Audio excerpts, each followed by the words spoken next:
Ma'am, एक सांगाल का? हं. ॲडिनोमायोसिस म्हणजे काय? जेव्हा गर्भाशयाचे आतले लेयर परत एंडोमेट्रियम जेव्हा गर्भाशयाच्या मांसपेशींमध्ये जातं, तर त्याला आपण ॲडिनोमायोसिस म्हणतो. त्याचे सर्वात कॉमन लक्षण काय असते? हेवी ब्लीडिंग आणि पेन ही सर्वात कॉमन लक्षणं आहेत. ॲडिनोमायोसिस आणि फायब्रॉइड सेम आहे का? अजिबात नाही, त्या दोन्ही डिफरंट कंडिशन्स आहेत. ते ओळखायचे कसे? सोनोग्राफी आणि MRIवर ते आपण ओळखू शकतो. आणि त्याचा प्रेग्नन्सीवर काही परिणाम होतो का? इम्प्लांटेशन कधी-कधी कमी होतं.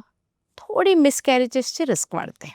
काही मेडिसिनने ते कमी करता येईल का? काही प्रोजेस्टेरॉन, देन 21 दिवसाच्या हार्मोनल पिल्स, आपण गर्भाशयाच्या आतमध्ये ठेवायचा हार्मोनल डिव्हाइस किंवा GnRH एनालॉग या सगळ्यांनी आपण कमी करू शकतो. पण मेडिसिन्स आपण खूप कमी वेळासाठी देऊ शकतो कारण ते हार्मोनल मेडिसिन्स असतात. जर आपल्याला ही तक्रार जास्त असेल, तर आपण लॅप्रोस्कोपिक मायक्रोवेव्ह एब्लेशन ॲडिनोमायसिसचं करतो.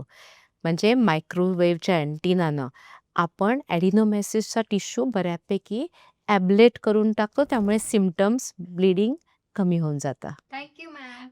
वेलकम.